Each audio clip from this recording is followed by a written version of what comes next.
Assalamualaikum warahmatullahi wabarakatuh. Halo anak-anakku sekalian, ketemu lagi di channel YouTube Pak Riko Prima Putra. Baik, bagaimana persiapan belajar kalian menjelang penilaian sumatif tengah semester ganjil ini, khususnya untuk pelajaran pendidikan Pancasila dan kewarganegaraan ya. Nah, pada kesempatan kali ini kita akan sedikit membahas tentang sejarah kelahiran Pancasila yang materinya akan diujikan pada penilaian sumatif tengah semester.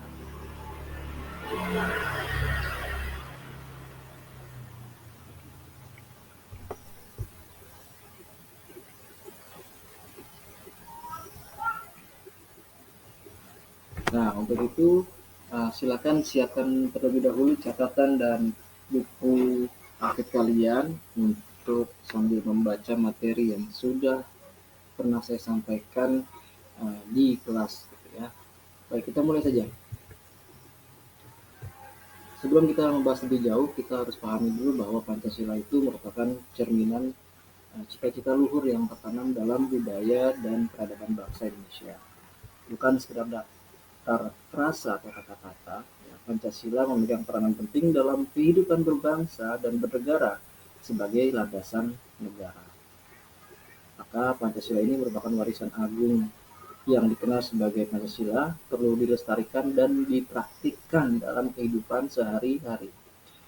Melalui pemahaman dan penerapan cita-cita Pancasila, kita dapat membangun bangsa yang maju, berkeadilan, dan sejahtera. Nah, pada materi bab 1 pendidikan Pancasila ini, tentunya saya juga sudah sampaikan di depan kelas, yang menjadi latar belakang sejarah ini ada 4 periode ya, sejarah kelahiran Pancasila. Yang pertama itu ada masa prasejarah, yang kedua masa kerajaan Nusantara, yang ketiga masa penjajahan, dan yang keempat masa kebangkitan nasional.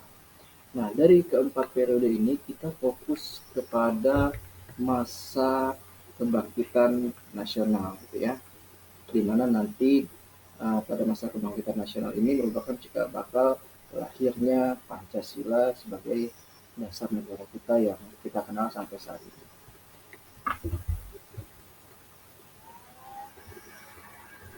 Nah, dimulai dari dibentuknya BPUPKI. Apa itu BPUPKI?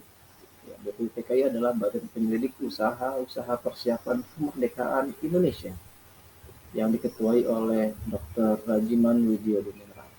Nah, tujuan utama lembaga yang didirikan oleh pemerintah Jepang pada tanggal 1 Maret 1945 ini, kemudian melantik anggotanya pada tanggal 29 April 1945. Jadi dia dibentuknya tanggal 1 Maret oleh pemerintah pendudukan Jepang, kemudian anggota-anggotanya sebanyak 74 orang dilantik pada tanggal 29 April 1945.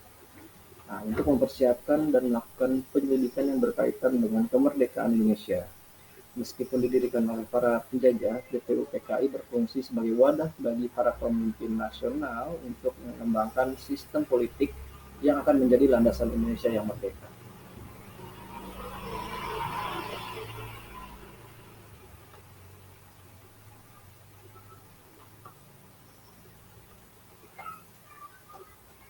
Apa sih tugas-tugas dari BPUPKI? BPUPKI melaksanakan tugasnya dengan melaksanakan 2 kali sidang resmi dan 1 kali sidang tidak resmi. Kita fokus pada sidang yang pertama dulu. BPUPKI melaksanakan sidang yang pertama kali pada tanggal 29 Mei, kemudian 31 Mei, dan 1 Juni 1945. Pada sidang pertama ini, agenda yang dibahas adalah merumuskan rancangan dasar negara Indonesia yang kita kenal sekarang dengan Pancasila. Yang menonjol pada sidang BPUPKI ini adalah pidato dari Insinyur Soekarno ya, tanggal 1 Juni 1945. Pidato lahirnya Pancasila telah meninggalkan warisan yang tak ternilai bagi bangsa Indonesia. Pidato ini menunjukkan kemampuan bangsa Indonesia untuk menghasilkan ide-ide cemerlang yang patut dijadikan contoh bagi semua orang. Jadi pidato Insinyur Soekarno ini yang melahirkan dasar negara sekarang yang kita kenal ini adalah dengan Pancasila. Lima sila dalam Pancasila ini merupakan titik balik yang signifikan ya dalam pengembangan prinsip-prinsip yang mendasari negara Indonesia adalah pidato Soekarno pada tanggal 1 Juni tersebut. Lima prinsip yang dikemukakannya menjadi model bagi bangsa Indonesia ya, di mana Pancasila yang berlaku saat ini sebagai landasan kehidupan berbangsa dan bernegara Indonesia. Setiap konsep memiliki hakikat yang sama meskipun urutannya berbeda-beda. Nah, untuk lebih jelasnya, kita akan saksikan sedikit video sejarah kelahiran Pancasila dan penjelasannya yang lebih mendalam gitu ya. Tapi sebelum kita saksikan videonya, jangan lupa yang belum subscribe, silahkan subscribe dulu channel Riko Prima Putra, berikan like dan nyalakan notifikasinya. Terima kasih, kita saksikan videonya.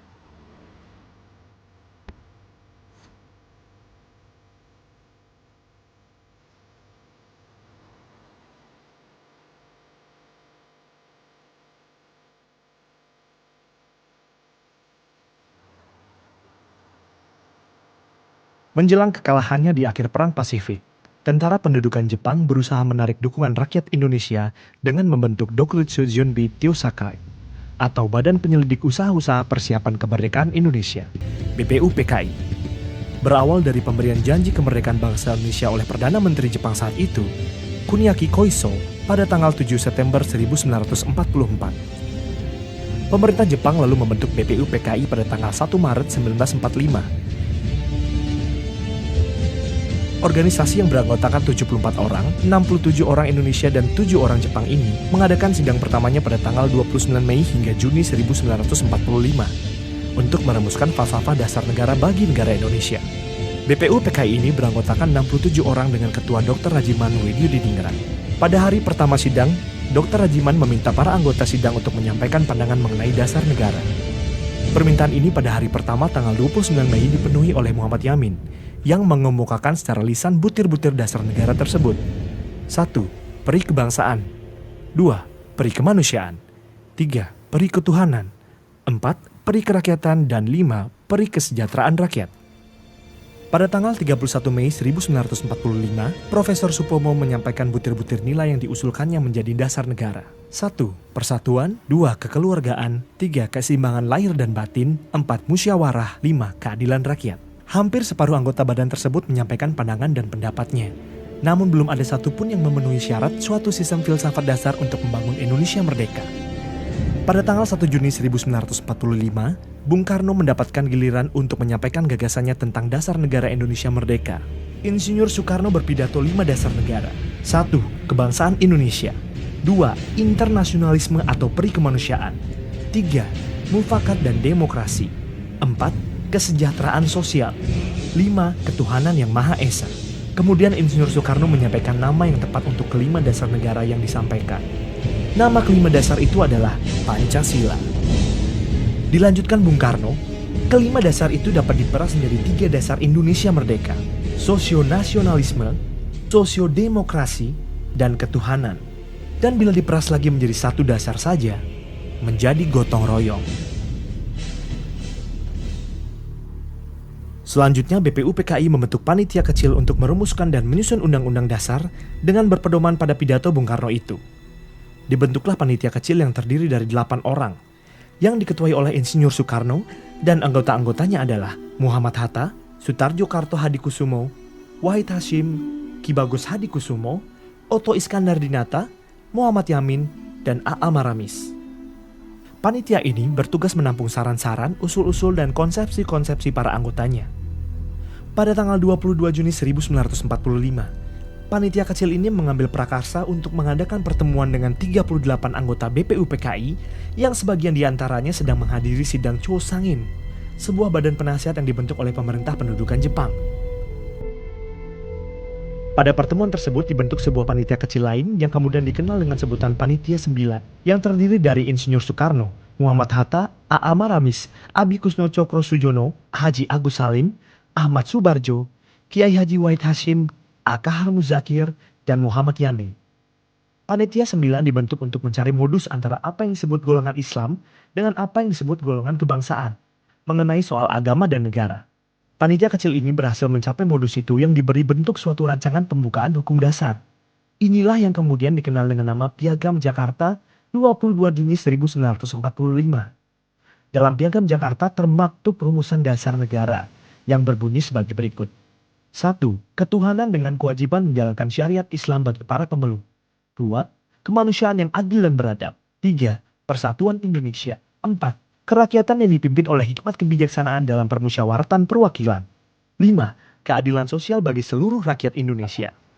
Sore hari pada tanggal 17 Agustus 1945, ketika Indonesia baru saja memproklamirkan kemerdekaan, Muhammad Hatta menerima utusan dari Indonesia Timur yang menyatakan isi sila pertama sebagaimana Piagam Jakarta tidak mewakili mereka, sehingga kemungkinan mereka akan melepaskan diri dari negara Indonesia yang belum sehari merdeka. Oleh karena itu, PPKI pada tanggal 18 Agustus 1945 memutuskan 1. Mengesahkan Undang-Undang Dasar. 2. Memilih dan mengangkat Insinyur Soekarno sebagai Presiden dan Dr. Andes Muhammad Hatta sebagai Wakil Presiden Republik Indonesia. 3. Membentuk Komite Nasional untuk membantu tugas Presiden sebelum MPR dan DPR terbentuk. Berkaitan dengan Undang-Undang Dasar, terdapat perubahan dari materi yang dihasilkan oleh BPUPKI. Antara lain, 1. Kata mukhadimah diganti dengan kata pembukaan. 2.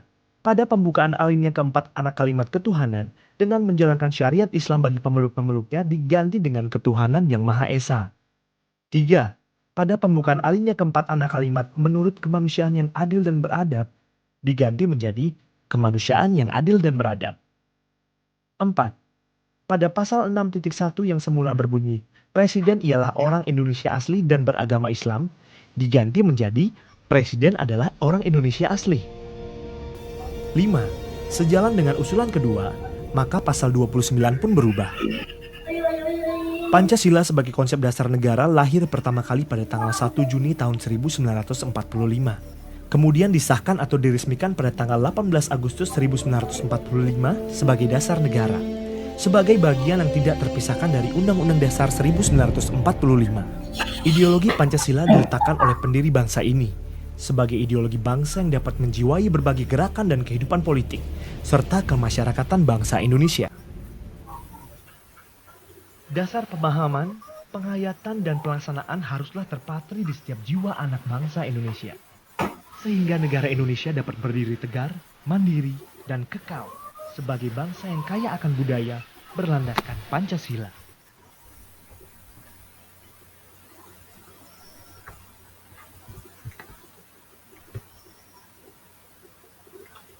Ya, itulah tadi cuplikan video penjelasan yang lebih mendalam tentang proses lahirnya dasar negara kita, yaitu Pancasila. Yang perlu diingat di sini adalah usulan rancangan dasar negara dari Insinyur Soekarno, yaitu pada pidatonya tanggal 1 Juni 1945, di mana usulan rancangan dasar negara tersebut terdiri dari 1.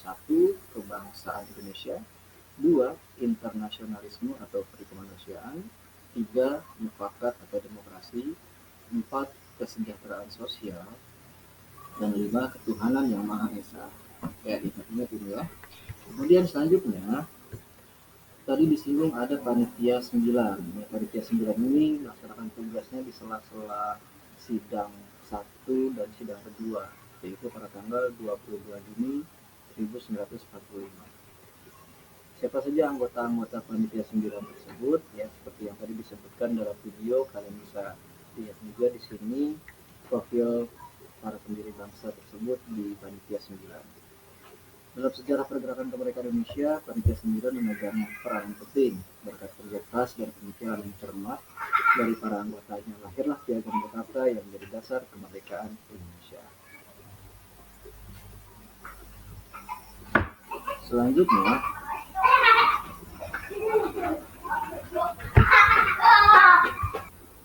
Piagam Jakarta direvisi menjadi pembukaan Undang-Undang Dasar 1945 sebagaimana yang berlaku saat ini yang kita kenal sering dibacakan pada saat upacara bendera di hari Senin.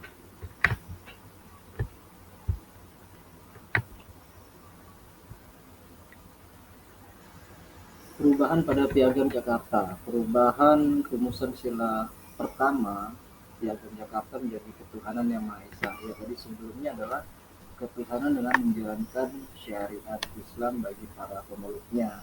Nah, ini dalam uh, Piagam Jakarta ya, kemudian dirubah menjadi ketuhanan yang Maha Esa. Ini merupakan keputusan yang sangat bijaksana.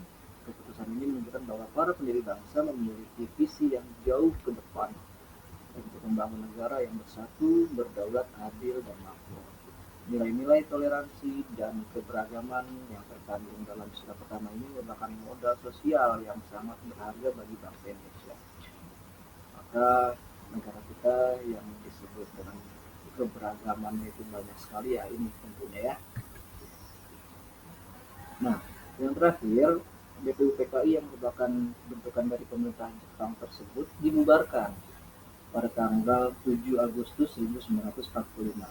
Pembubaran BPUPKI ini untuk digantikan dengan PPKI, yaitu Panitia Persiapan Kemerdekaan Indonesia, yang merupakan anggotanya adalah orang-orang Indonesia asli.